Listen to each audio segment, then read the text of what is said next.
Baik, kita ke informasi selanjutnya. Ada Satreskrim Polresta Sidoarjo yang membongkar usaha makanan berupa kerupuk tahu yang mengandung formalin.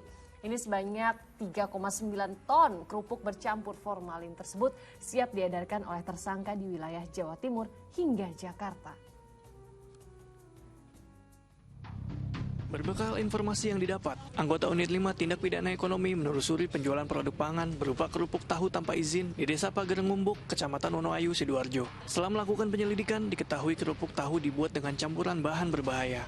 Dalam penggeledahan, didapati 25 sak borak yang disimpan di gudang dan juga 3,9 ton kerupuk tahu siap edar.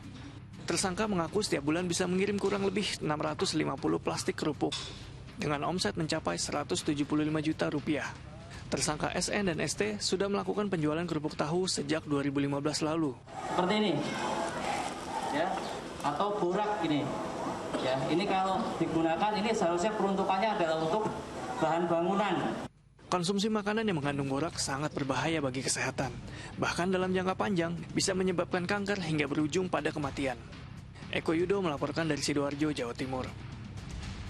Astagfirullahaladzim. Selain tidak punya izin edar, kerupuk tadi juga ternyata mengandung bahan-bahan yang berbahaya. Bahkan boraks ini bukan termasuk kategori untuk bahan yang dikonsumsi seperti itu. Nah, Ustaz, seperti apa sih hukumnya mencari keuntungan dengan mengabaikan keselamatan orang lain? Ya, Mbak Sheila, kita sangat menyesal ya bahwa perbuatan dengan memanipulasi, membahayakan nyawa manusia, membahayakan kesehatan manusia itu masih terus dilakukan oleh segelintir pihak yang tidak bertanggung jawab. Allah Subhanahu wa taala mengingatkan melalui Nabi Shallallahu alaihi wasallam, la darara wa la dirar. Tidak boleh kita itu membahayakan diri kita dan juga membahayakan orang lain.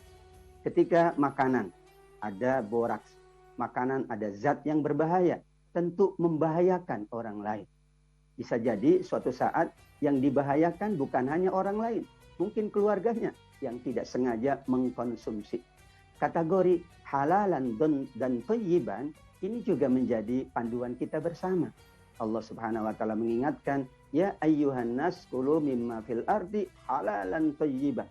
Sesuatu yang halal tidak cukup, tapi harus diperkuat dengan thayyib, baik secara gizinya, baik secara kesehatannya, dan baik juga secara manfaatnya.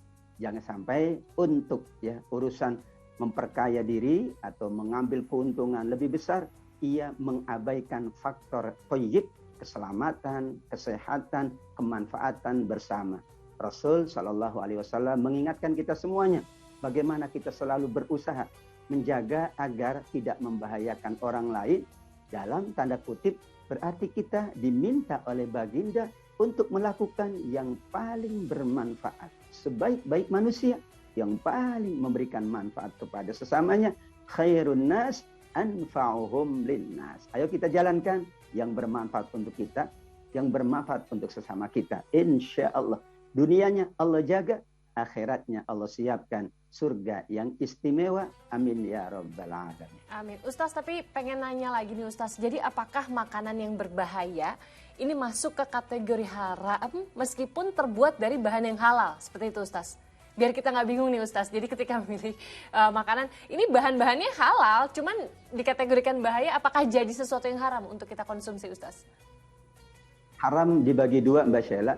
Ada haramun li dzatihi. Haram karena memang zatnya itu haram. Tapi ada yang kedua, haram karena faktor yang lain. Di sini faktor membahayakan kesehatan bisa menimbulkan keharaman.